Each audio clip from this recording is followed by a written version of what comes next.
Vamos então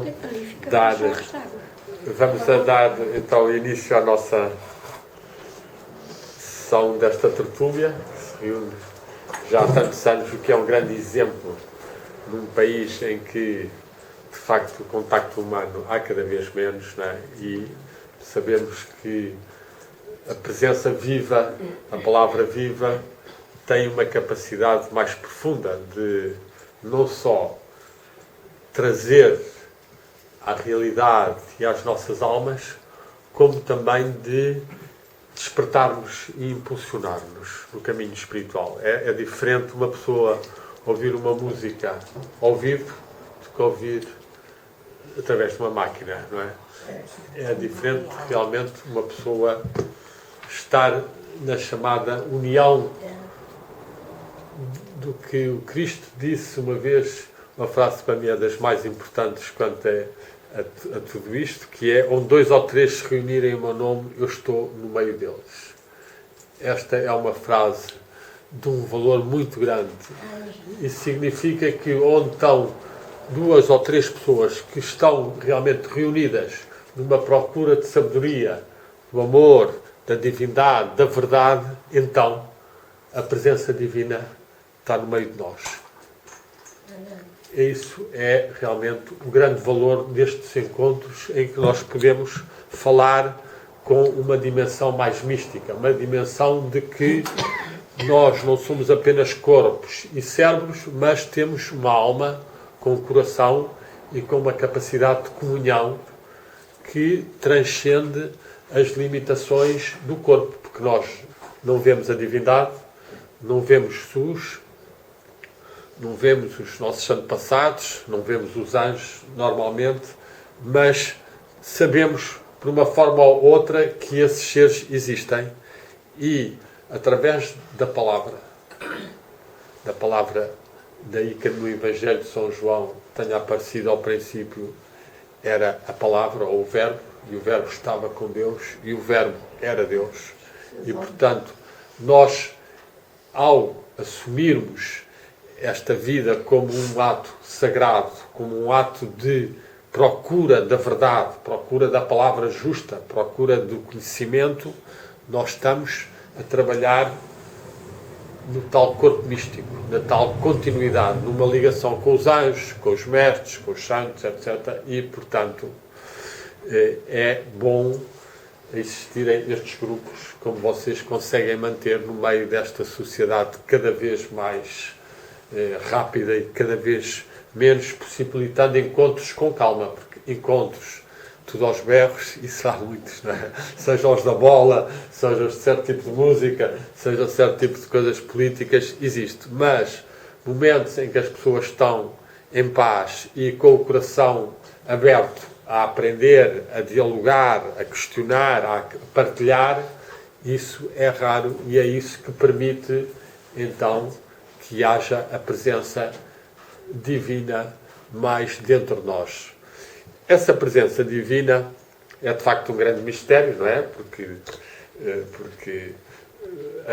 o ver Deus é uma experiência muito rara que alguns místicos têm tido ao longo dos anos e que algumas pessoas, entre nós, em alguns momentos sentiram alguma coisa, ouviram, seja em momentos difíceis, seja em momentos de gratidão, seja em momentos de grande oração, e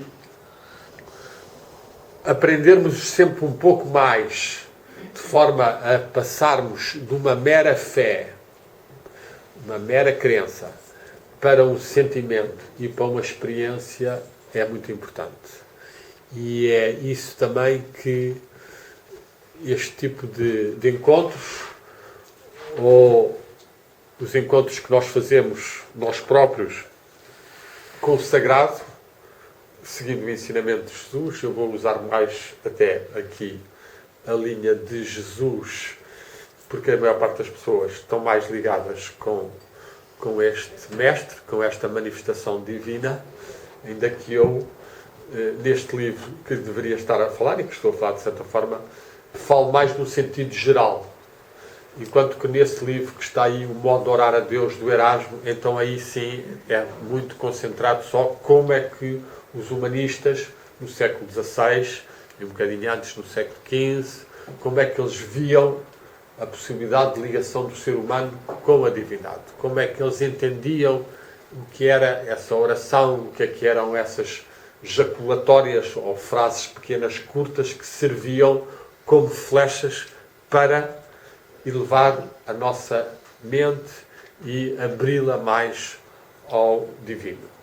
Aqui vou, portanto, continuar nessa tradição de Jesus e dizer, de facto, quando nós estamos sozinhos, quando Cristo diz: fecha a tua porta, ora ao Pai em secreto e Ele te dirá. E, portanto, são duas formas de usar a palavra, a tal palavra mágica, a palavra com os outros e a palavra com o diálogo que nós fazemos com a divindade, ou com os mestres, ou com o anjo da guarda. Eu tenho trabalhado bastante também à volta do ensinamento de Fernando Pessoa e das procuras que ele fez, e o Fernando Pessoa tem uma frase bastante interessante que diz-nos assim: a conversação com o santo anjo da guarda é a mais alta obra de magia que se pode fazer. A conversação com o santo anjo da guarda. O diálogo com o anjo da guarda. E geralmente todos nós aprendemos aquelas oraçõezinhas, não é? Não é? Quem é que se lembra de alguma das orações do santo anjo da guarda?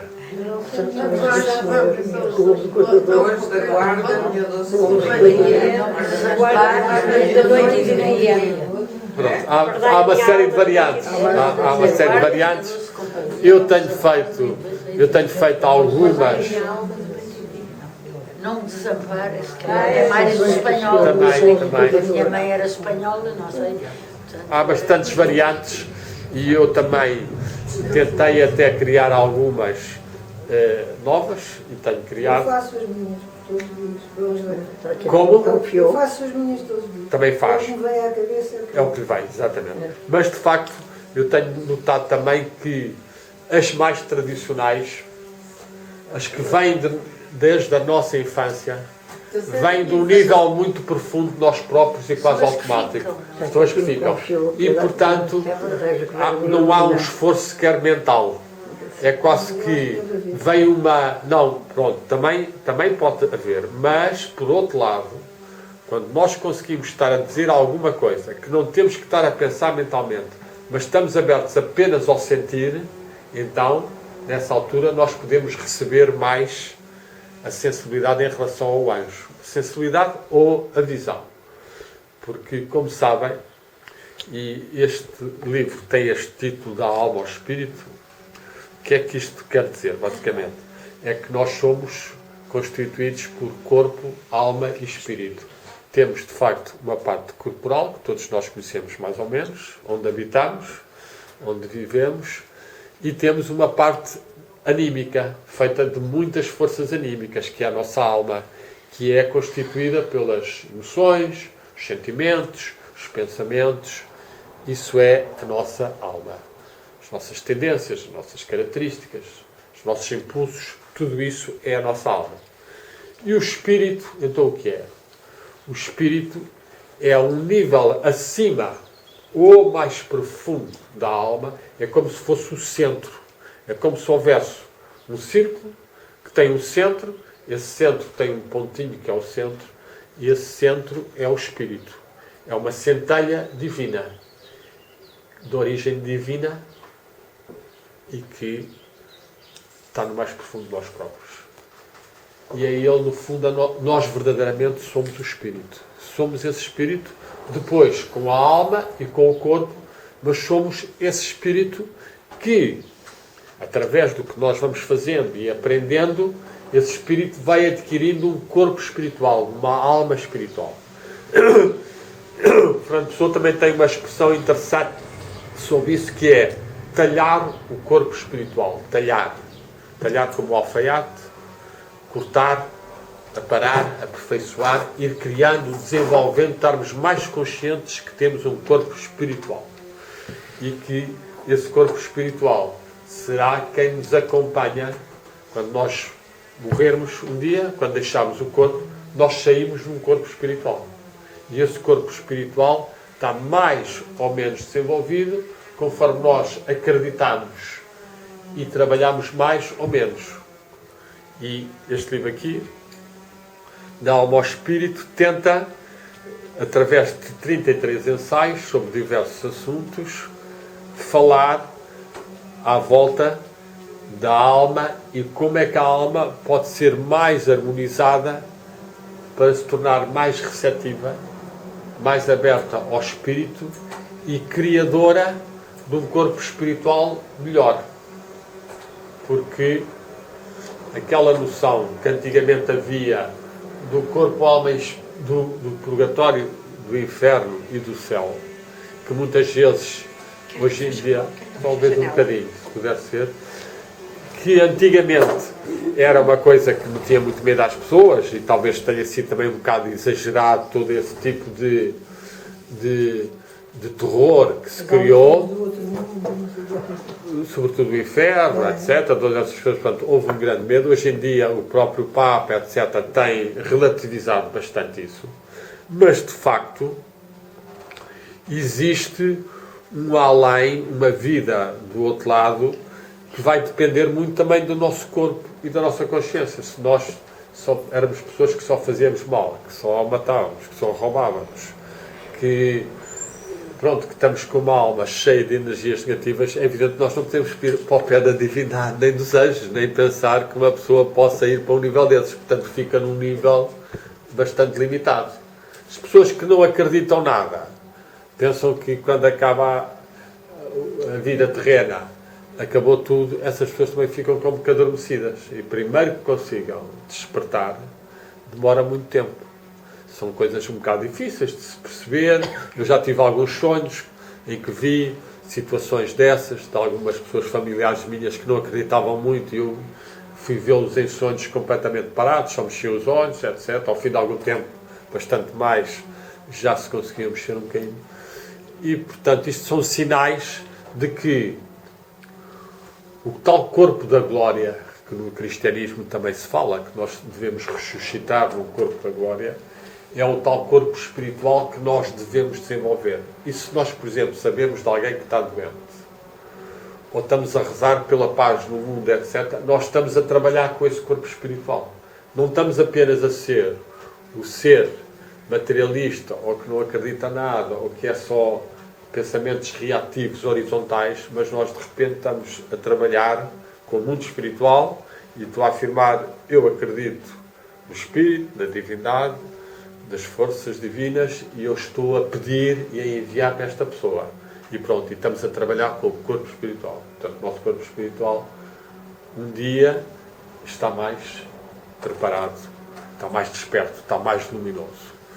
Este corpo espiritual tem então algumas características que nós podemos facilmente compreender. Que assim como nós temos os sentidos, os 5 sentidos físicos, o corpo espiritual também tem certos sentidos. Também tem sentidos mais subtis, sentidos mais espirituais, mas é através desses sentidos que ele consegue comunicar com os outros seres espirituais, celestiais. E o que é que nós podemos fazer aqui na Terra? Nós podemos fazer aqui na Terra realmente trabalhar também com esses, tentando desenvolver já esses sentidos, para que quando passarmos para o mundo invisível, para o mundo subtil, para o mundo além, nós já tivermos um pouco os nossos órgãos espirituais um pouco mais trabalhados.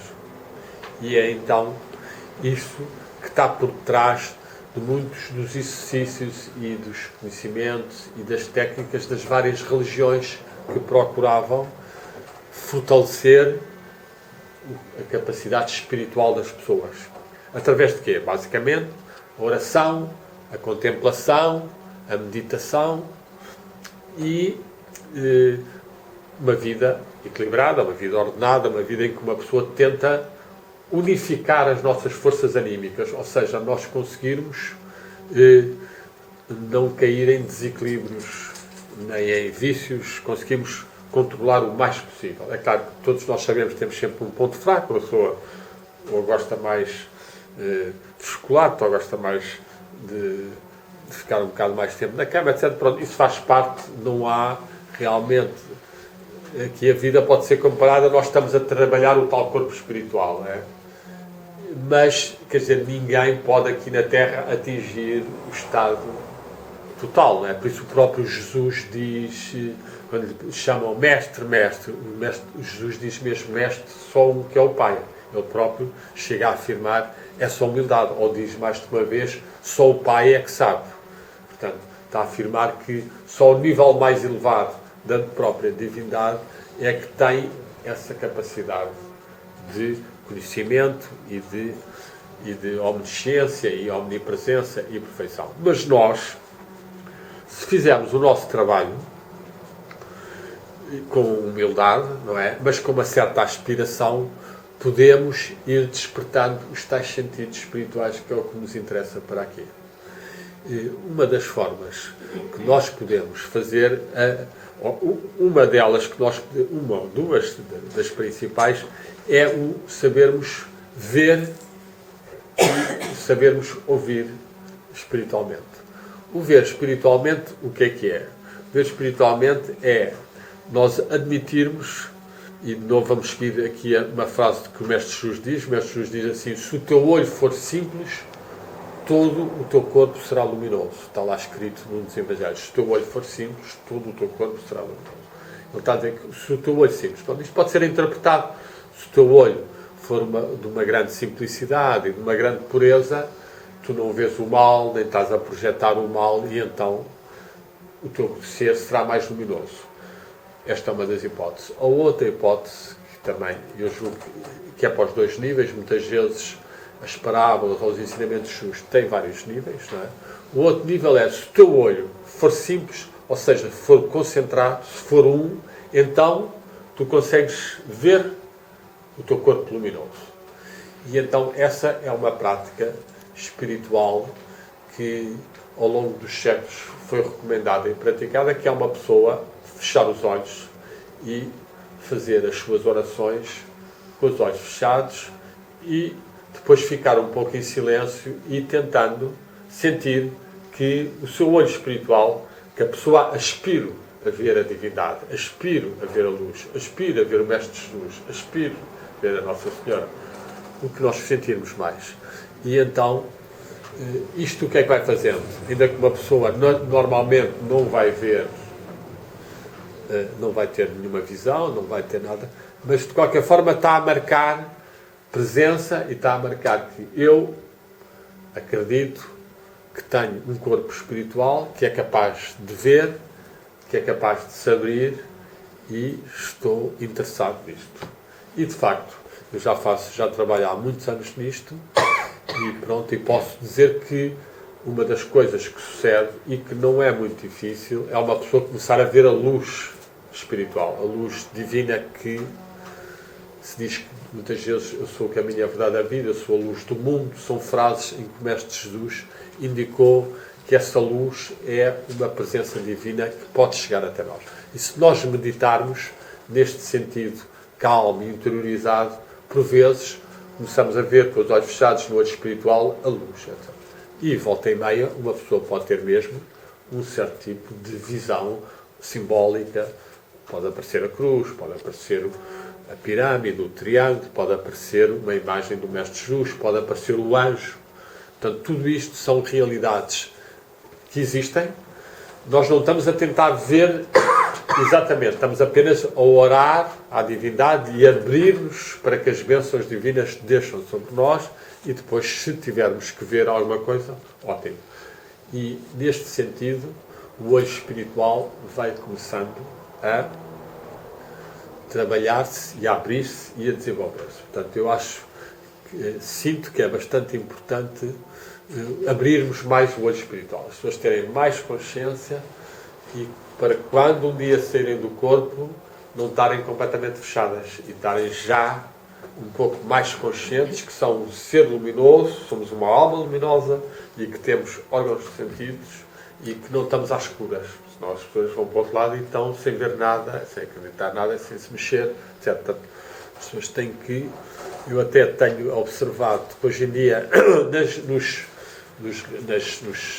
missas, quando morre alguém, que já não se diz tanto aquela situação, dorme em paz, fica a dormir em paz só, não é? Pronto, porque de facto as pessoas não têm que ficar a dormir, não é? As pessoas têm que realmente avançar para a luz. Uma pessoa morre, o corpo fica, mas a pessoa tem que avançar o mais possível para a luz. Portanto, e isso é importante uma pessoa ter a noção.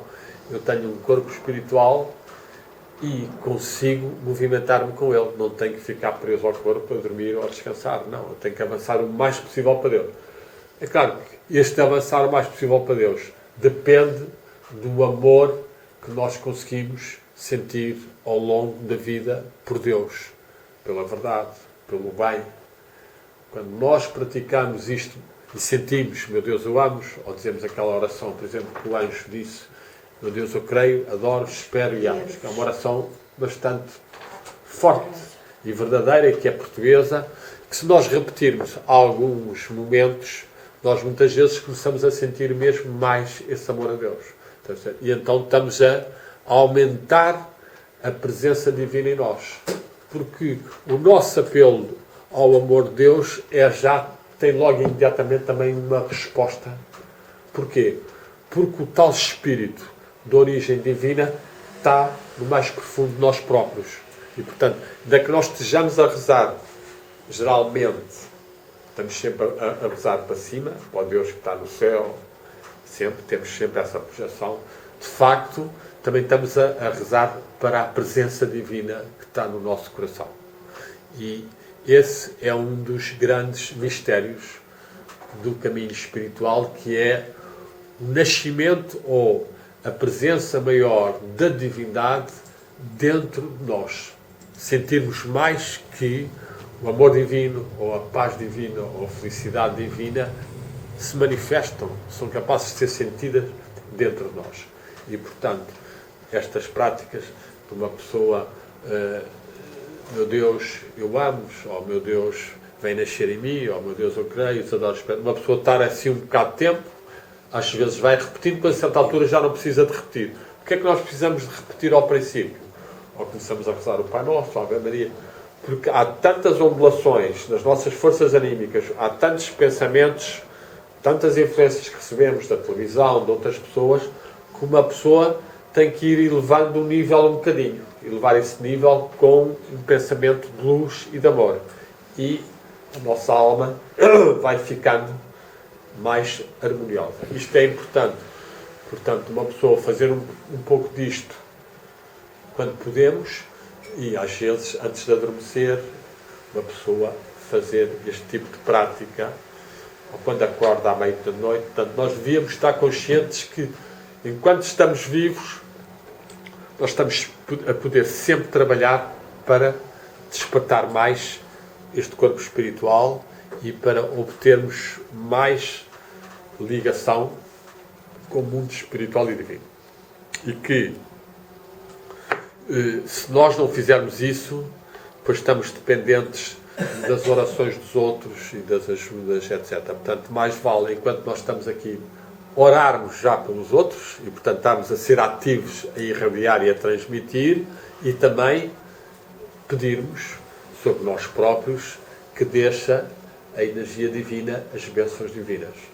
O que é que se utiliza então também muito para ajudar nesta prática de harmonização da alma e de abertura ao espírito e à divindade?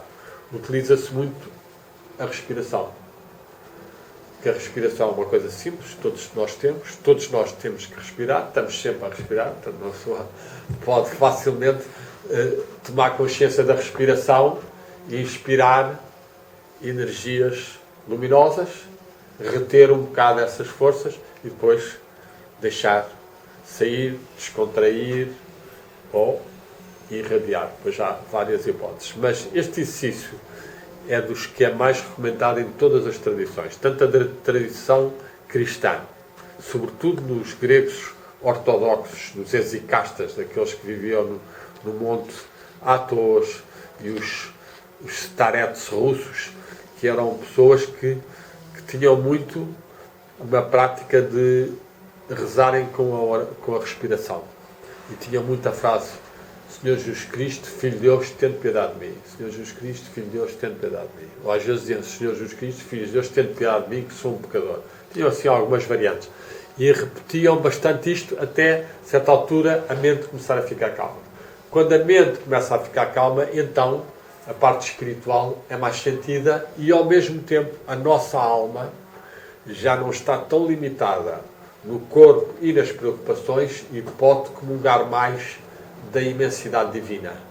A divindade é imensa e, portanto, uma pessoa pode sentir repentinamente essa maior dimensão do nosso ser ao abranger, ao abrir-se mais à divindade. Assim como uma pessoa que gosta de contemplar a natureza, ao ver o mar, o horizonte, a linha do horizonte. Eu lembro de um senhor que era o Veltman, que era um senhor antroposófico, que me dizia muito que se eu quisesse verdadeiramente ver e sentir mais o Cristo, que eu devia tentar olhar para a linha do horizonte e estar algum tempo a meditar só nessa linha e que então aí verdadeiramente eu podia fazer um bocadinho o salto para a dimensão divina do Filho de Deus. Filho de Deus que, no fundo, esta palavra Christos é uma palavra que tem uma raiz, não é?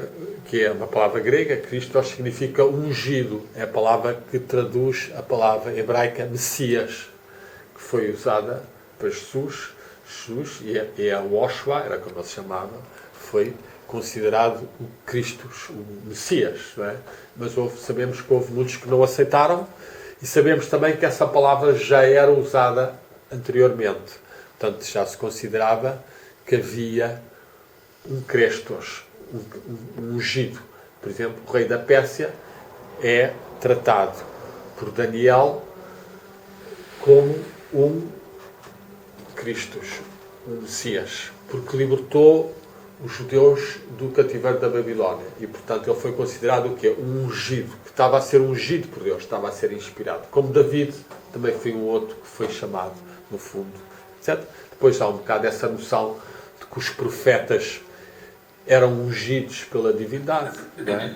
E, portanto, esta ideia, o que é que tem a ver connosco? Tem a ver com o que um mestre, se bem que protestante, do século XVII, Angelo de Silésio, disse uma vez também de uma grande verdade e sabedoria, diz assim: Jesus, ou Cristo, nasceu há 2000 anos, na altura ele disse há 1700 anos, em Belém. Mas enquanto ele não nascer em ti, enquanto não sentires essa realização em ti, terá sido em vão. E, portanto, qual é o desafio? É o desafio a que nós, através da nossa vida e de certo tipo de práticas, consigamos sentir um pouco mais que a bênção divina desce sobre nós, que o ungimento acontece e que nós somos curados psiquicamente, em termos de felicidade, de paz, de amor, o que nós precisamos, muitas vezes. É claro que sabemos que houve casos em que há casos de curas físicas muito grandes, não é? Até, não é? Noutros casos não há cura física, mas há, de facto, uma descida de uma energia de amor e de paz que nos permite aceitar melhor as dificuldades que temos. E, portanto, aí nós estamos a ser ungidos, estamos a abrir-nos ao mundo espiritual e às bênçãos divinas. Portanto, temos então aqui estas formas que eu disse. Nós tentamos contemplar com os olhos fechados, estar aberto a abrirmos a luz e podermos ver que ela entra e que se manifesta. Podemos utilizar